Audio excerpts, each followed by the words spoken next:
Toda la polémica que estamos viviendo con la propiedad intelectual se basa en una sola cosa: hasta qué punto se puede usar una obra sin permiso de su autor. Sin embargo, hay excepciones históricas, dos casos muy concretos en los que usar una obra sin permiso es un derecho establecido, y con su propia polémica. Hoy hablaremos de cita y parodia.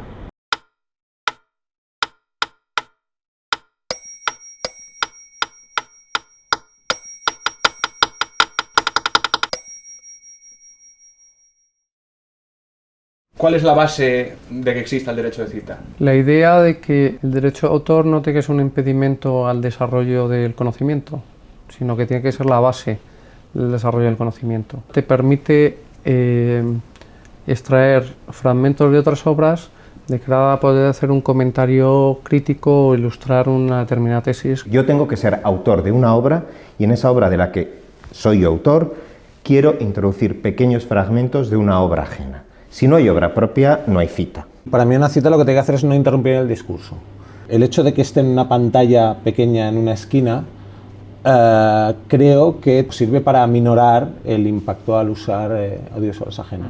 Y debe hacerse mencionando, obviamente, el autor, la obra y el origen de esa obra que yo estoy reproduciendo y dentro del ámbito científico, educativo, divulgativo. Si tú eres autor de un artículo científico, estás obligado a citar, a referenciar todos los trabajos anteriores en esa misma línea. Entonces, si una revista, sus artículos reciben muchas citaciones, muchas referencias, se supone que esa revista es científicamente importante. Yo no puedo oponerme como titular a que alguien copie un trozo de mi película para una cita, por ejemplo. No puedo oponerme a que se reproduzca mi película, se haga una copia de mi película con fines de enseñanza. Que son esencialmente las dos directrices de Repronto. Es curioso porque Repronto ha sido utilizado como materia académica por sí mismo. Si yo, por ejemplo, hablo de las fuentes de inspiración de un pintor, tengo derecho a poner imágenes de algún pintor anterior con un ensayo. Claro, es información. Puede siempre y cuando sea no toda la obra, sino fragmentos. Un fragmento determinado en el que fragmentos muy determinados. Ahora, tengo que demostrar que se hace con fines de enseñanza, que no estoy causando un perjuicio injustificado, que no estoy interfiriendo en la norma de explotación de la obra. Pues claro, luego llega, es que estamos con fines de enseñanza en este colegio poniendo un ciclo de los últimos estrenos cinematográficos. Hombre, ¿sabes? Siempre es posible, por definición, la utilización de obra ajena. Lo que ocurre es que si no estamos dentro del amparo de una excepción legal, lo que tenemos que hacer es solicitar la autorización del titular de los derechos. ¿Has hecho juegos de Mortadelo y Filemón? Sí. Evidentemente hablamos con Ibáñez, hablamos con Ediciones B, todos llegamos a un acuerdo y empezamos a hacer versiones de esos cómics en videojuegos.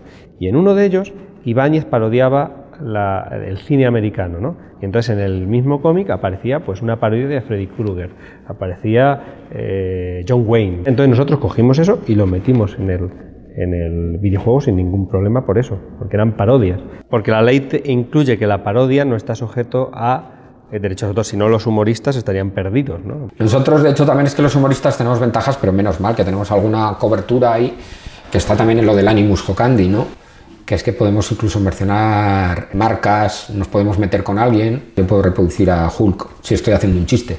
Hay películas que son directamente parodias, que utilizan imágenes, frases, funcionan legalmente. Copian la idea, pero no utilizan las mismas imágenes. Recrean imágenes similares. Imágenes. Hay planos que son referencias a otras películas. Sí. No puedes hablar de copia. Son homenajes. Toda parodia tiene un elemento de homenaje. Y de cita. No necesariamente de cita, porque la cita es extraer tal cual. No, pero incluso utilizando imágenes originales se puede hacer parodia, es así, es decir, y no se puede oponer el titular. Puedo entender una parodia de la Gioconda, pero una parodia de una forma artística no verbal se me hace muy, muy difícil. Existe parodia también de obras musicales, lo que pasa que por eso tienes que tener el oído educado. Gente que conoce la música, sí que incluso escuchando determinadas canciones, pues se mete, mira, esto no te recuerda a... A mí lo que me interesa de la parodia, por decirlo de alguna manera, es que grandes parodias, como pueden ser Aterriza como puedas, son grandes porque llega un momento en el que las ve gente que no ha visto películas de desastres y les funciona igualmente. Y el hecho de que hubiera películas de desastres fue el que creó que hubiera Aterriza como puedas, que fue el que creó ese sistema en el que ya no son necesarias. O sea que realmente las parodias pueden completar el bucle. Y a su vez el Quijote es una guía para leer los libros de caballería. Claro. Que te va indicando cuáles son los buenos, cuáles son los malos. De hecho, hay gente que ha estirado el derecho a la parodia. Nacho Fernández hizo lo de Dragonfall, que no era un cómic o un momento, era una serie completa de gran éxito, parodiando a Dragon Ball. Creo que no llegó a tener problemas, ¿no? Insisto, siempre hay que mirar que no se interfiera la norma de explotación de la obra y que no se cause un perjuicio injustificado al titular. Hay muchos casos en los que, por decir que se está haciendo una parodia, en realidad se está haciendo una copia, con lo cual se está intentando uno aprovechar de la imagen de otros para beneficio propio. Entonces ahí el autor podría detener esa parodia.